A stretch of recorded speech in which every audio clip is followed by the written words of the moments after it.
Chapter 10. The Grab. When the attack started, we were in the theatre watching the premiere. We didn't even realize it had started until an explosion literally shook part of the ceiling loose.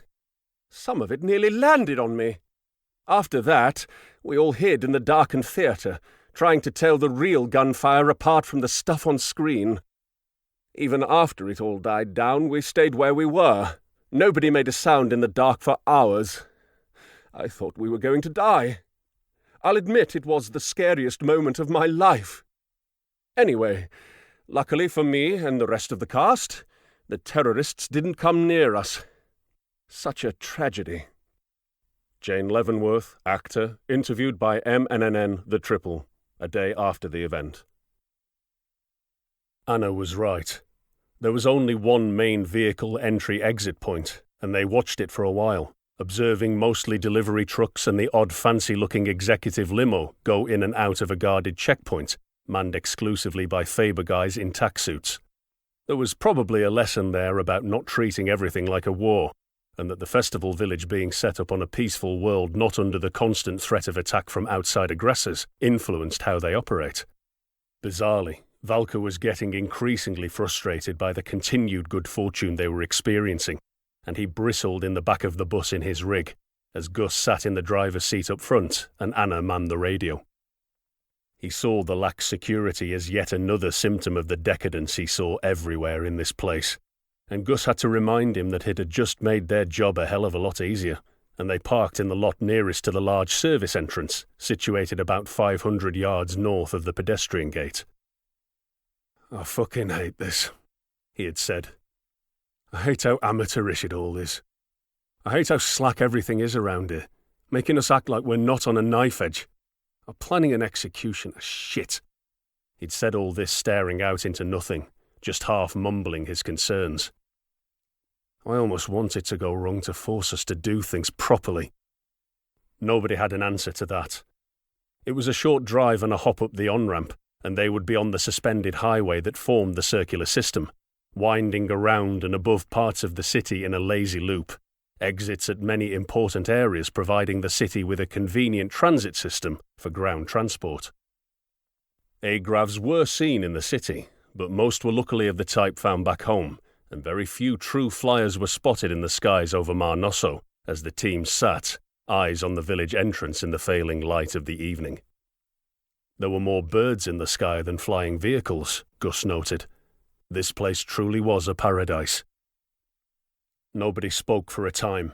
They just sat, geared up, weapons stowed out of sight, but easy to grab, covering their respective arcs. The minutes felt like hours, as they always did when one wasn't the trigger for an op, and Gus felt his mind wandering, thinking back to the faces of some of the people he'd seen that day. That one girl. She'd had the most beautiful smile and blue eyes, clear skin, unlike anything he'd witnessed living among sweaty young men surrounded by dirt and gun oil. He fantasized about going back and striking up a conversation with her. He'd charm her with his pidgin basic, just a simple, kind off-worlder here for a good time, no strings attached. And she'd laugh, out of politeness at first, not understanding what he was saying but sensing a warmth to it, a feel of the honest intent, and they'd fall for each other. It had all moved too fast, get too serious, but that's part of the adventure, Gus told himself.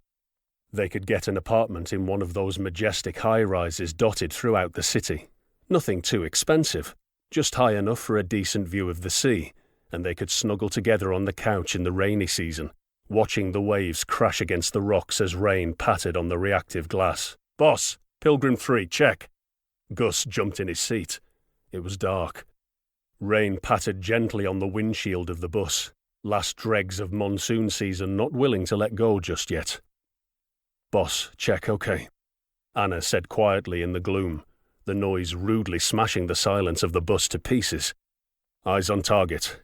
Target has changed location twice and is now drinking heavily at a bar towards the centre of the village, approx 200 yards north of start location."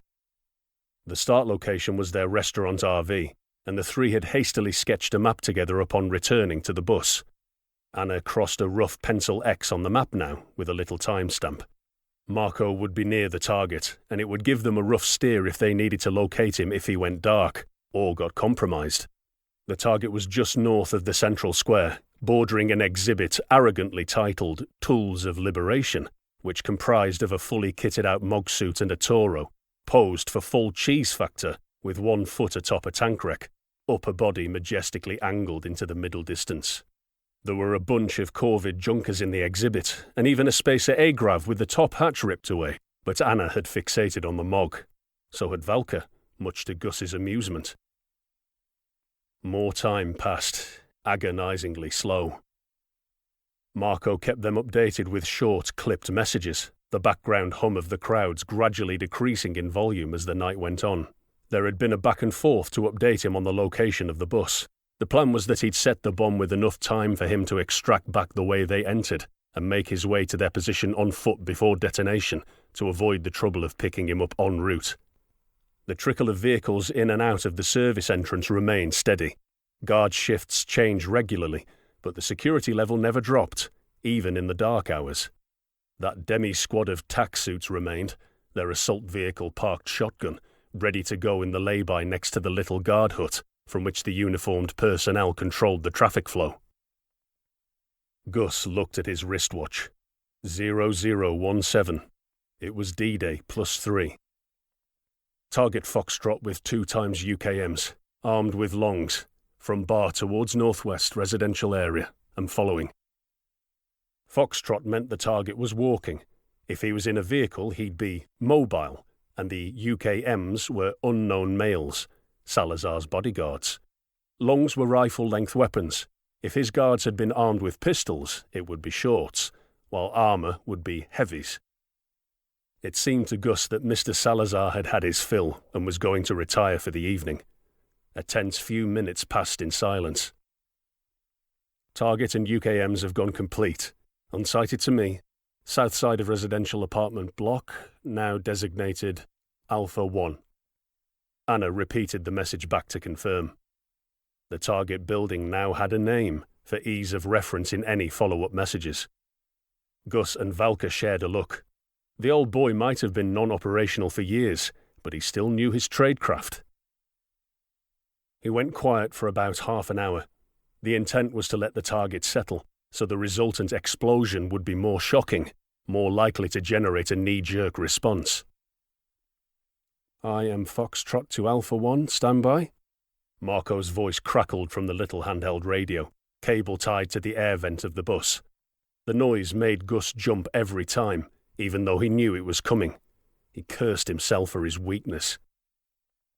Marco must have accidentally pushed the PTT on his radio then, for there was a couple of seconds of rustling as he moved, like he was pushing through some undergrowth, then quiet. Another minute or so. Objective set. Slightly out of breath now, clearly having just exerted himself. And Foxtrot, to your location. Again, Anna repeated the message back, and the lot of them unconsciously shuffled in their seats. It was a hard-wired response. Their bodies knew something was about to go down. Millions of years of threat recognition worked to start dumping adrenaline into their systems, amping their metabolisms up ready for the fight, against all their professional urges to stay calm. Anna took a few breaths and settled, looking to Gus, who did the same. Valka fidgeted in the back, checking his carbine over for the 100th time, a cyborg bomb waiting to go off, as was his way. Gus looked in his wing mirror, angled back down the street to the south, following the curve of the massive stadium wall back to the pedestrian entrance. After several minutes, Marco came into view. Running now, he was away from any security, instantly recognizable in the mellow street lighting due to his awkward, caliper-assisted gait that distinguished him from the trickle of drunkards making their way home. There was a boom, muffled but distinct, as Marco approached, still several hundred yards away, and Gus exclaimed, "Shit!" before starting the bus and letting it crawl forward to the entrance of the lot. He climbed out of the driver's door. Valka opened the sliding passenger door for him, and he stood, 1 foot on the running board, watching the old man approach. Vehicles started to pour from the vehicle entrance, mostly the black armoured sedans of security teams, carrying their cargo to safety as a column of smoke was visibly rising from above the stadium. Fucking hell, how big did he make the bomb? Gus mused, almost to himself. Big enough, clearly. Anna replied anyway, words clipped. It's a shame we can't just hit all of these fuckers, Valka said from the rear as the sedan sped past, hitting the on-ramp hard enough to scrape their underbellies in a shower of sparks. Some of them are bound to be Brigadors. One target at a time, Anna responded. They ain't going nowhere, not yet. Marco huffed and puffed his way up to the bus, jumping into the driver's seat without a word as Gus climbed in the back, keeping the passenger door open. What fucking one is he? Gus shouted in alarm. They all look the same!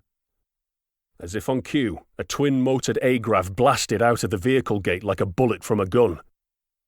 Painted corvid teal, it screamed down the road, distortion field from its diagonally mounted engines making Gus's teeth itch as it passed, throwing up a cloud of minor debris in its wake that clattered against the bus's skin. Of all of them, Valka alone had the reflexes to respond, and he did, spraying his carbine on automatic through the closed window on the side of the bus, the report deafening in the confined space. Glass exploded out and hot brass flew everywhere as he awkwardly took the collapsed butt of the weapon into his armoured chest for control. "It's a fucking rope kid!" he yelled, barely heard over the drumming of the short rifle. Rounds skittered from the asphalt in a line, walking through the ambush area as the Agrav sped directly into them, buzzing past barely slow enough to follow. "Go, go, go!" Anna yelled, aiming her own carbine and blowing out chunks of the shatterproof windscreen, shooting at the rapidly shrinking target as it banked hard up the on-ramp. Marco gunned the engine and the bus lurched into motion, sluggishly accelerating, having already lost sight of the rope kid as it joined the highway. "Martin's beard, this is a fucking joke!" Valka roared as the bus climbed onto the open road some distance behind. "We'll never catch him in this!" But the little Agrav reappeared, smoke visibly pouring from the portside engine.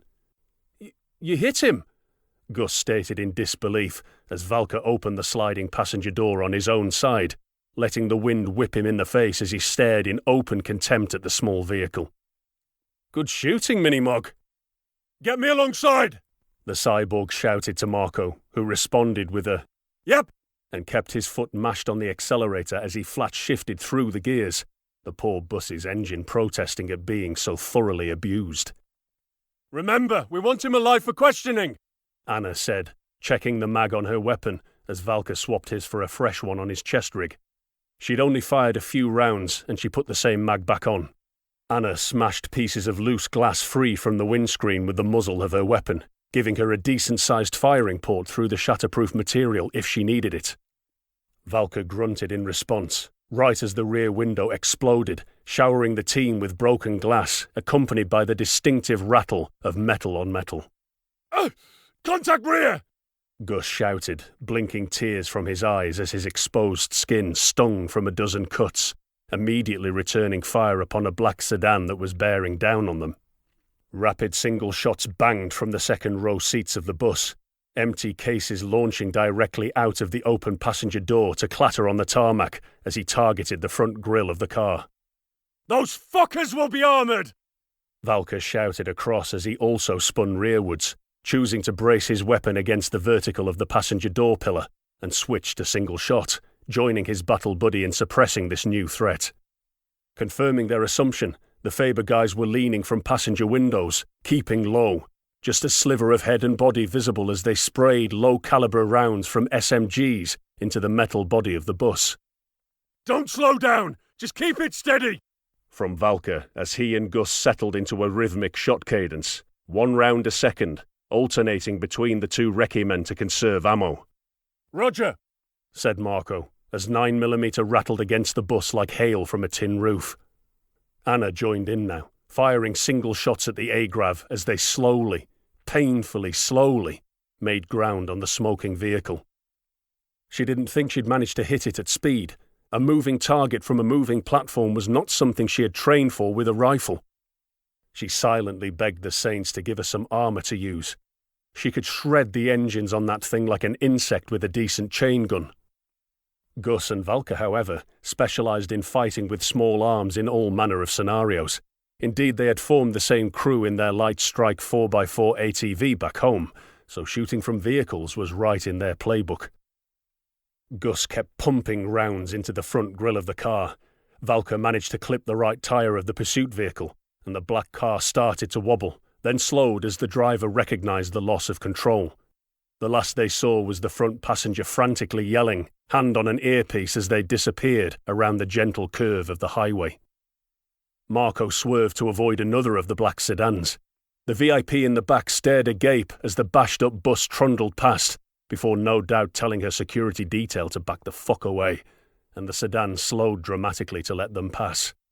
Gus nearly fell out of the bus as it swerved, getting one up-close look at the fast-moving asphalt before yanking himself back inside with one hand. Valka barely budged. A support hand clamped onto the door pillar, and he smoothly rotated in the way only a cyborg can. Anna gave up firing on the Agrav as they slowly pulled close, for fear of hitting Salazar, a thought that, in hindsight, she would have reiterated to Valka. The big recce man did not hesitate, and mag-dumped straight into the little Agrav, clearly aiming for the exposed pilot at nearly point-blank range. Anna had just enough time to shout, "No!"